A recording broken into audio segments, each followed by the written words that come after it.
Hey, it's Rachel from All About Planners. In this video I'm doing a review of the Levenger Circa. So if you have not heard of it, it is a Discbound system, which means you can add, remove and rearrange the pages as often as you like off the disc. It is similar to the Arc from Staples and also the Mambi Happy Planner, which you might have heard of already. There's a few different sizes to choose from. I opted for the 5.5 inches wide, I'm talking about the paper, by 8.5 inches high. So this clear frosted cover that comes with it extends a bit beyond. I've just flagged one of the pages because there's no tabs with it, but you can see that if you do choose to add tabs to the planner, they will be covered by that extension of the clear, well, I guess it's kind of frosted cover. It does have small discs, however you can purchase larger ones if you want to upgrade. I personally don't mind the small discs, and I'd rather just have separate notebooks, like one for travel planning, one for to-do lists, one for actual weekly planning. But you can get the bigger disc and put more pages on it if you prefer. This is quite thin. It would be about 1 centimeter, maybe not quite, thick, so quite compact. It's very lightweight as well. So I'm not really a fan of the cover. There was very limited options to choose from. Didn't really like any of them, to be honest. And while you can add your name, which is always nice, that font is so boring and plain. It's just, it needs a bit of color or something extra because it looks a bit dull. I do think that the Levenger, I guess, would be more gender neutral oriented. So if you have a guy that wants to use this system, then maybe go with the Levenger rather than some of the other Discbound alternatives. But because you can add and remove the pages, so just pop it out, you could add your own custom cover anyway. So you have the personal info page, dates at a glance, quite small, as you can see, very small font. And then for each month you get a notes page and a to-do list. You can start it whenever you like. I opted for a July 2019 start. Now, the monthly calendar, I don't mind it. It is different in that the Saturday and Sunday are combined. I would prefer a bigger space, but if you've got a larger page size, it might not be such a big deal having the boxes combined. I do really like these big boxes for each day, so I guess, you can't have everything. It starts on a Monday, and because it is a US company, it has the US holidays pre-printed. And then you've got little dates at a glance for the previous month and then also the following month. So I just wanted to show you, this is if I have this page, what happens with the month like this. So if you watch any of my other planner review videos, you know that I always check that with the monthly calendar.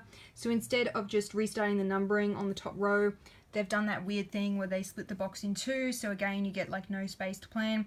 Not a fan of that at all. Really wish they had not done that. But you could always just restart up here yourself, just get some white out and write the number, the date in there if you wanted to. So I opted for the horizontal inserts, and as you can see, when you have a week that's split, so the next month starts before that week ends, it has the days shaded, and then that one is in like a bolder font.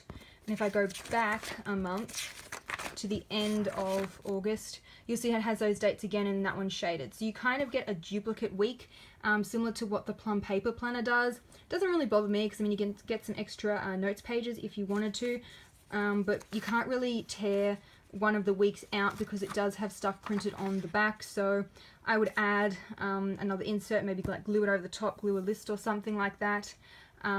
Really up to you. I suppose you then technically get like 4 notes pages for each month. Anyway, something to keep in mind. With the horizontal layout, it is lined, and it does have those US holidays pre-printed again. It has this shaded column here if you want to do like a tick column. The other option that you could do if you prefer to schedule things, you could just put a number like 9 o'clock and then write your appointment.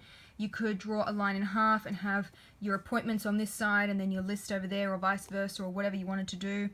And the sizing of this, just looking at it, I feel like it's similar in height to the EC. So if you had full box size stickers or even like Happy Planner stickers, you could probably use them with this planner. I will check the dimensions and include it in the blog post, which will be linked below. Just to clarify that for you guys. It does have the week numbers printed up the top here. So if you're looking for a specific week, because there's no tabs, you could just flick that way, which is quite handy.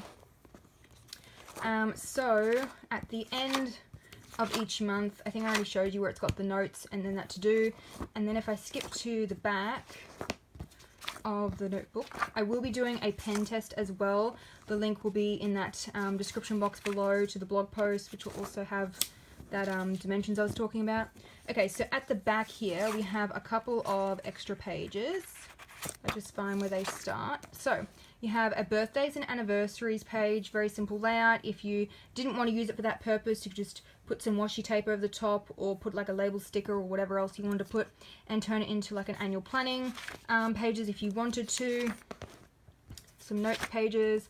And then you have this yearly planner, which I guess is what they're calling like a future log type thing, some notes, and then what's happening, and then the dates. I quite like this format. I feel like that's the best of everything because usually they'll just have a blank note space or they'll only have something like this, so you get kind of a combination with this one. I do really like that annual planning layout. And you only have 3 months per page, so it's not super squished and really small writing space. You do get a decent amount. And then I'm not sure why they include this, but they have dialing codes in there if you want it. I wouldn't ever use that, but it's there if you want it. And then that's it. So the paper is really nice, bright, feels really smooth, definitely doing a pen test. And apart from that, I don't really have anything else to say about the planner, other than it does feel like good quality, but it is quite expensive, especially if you don't buy it when it's on sale. So I got this in the Black Friday sale, which was about, I think it was 40% off, and then with the discount it came down to what I would call like a reasonable price. So if you're comparing it against other Discbound, especially the Happy Planner, which is like always on sale and always cheap, then it is a bit more expensive to get the Levenger. So if you're not sure, I'd probably just go with the Mambi, and then I do like the Arc, but it is quite expensive. So if you were looking at the Arc, this would be my alternative to that if you like the style, because it's all the same sort of like minimalist, gender neutral. Anyway, the link to the pen test and the dimensions for the weekly to see if they are compatible with the EC stickers will be in the description box below. And don't forget to subscribe because I usually do 1 or 2 planner review videos each week. See you in the next one.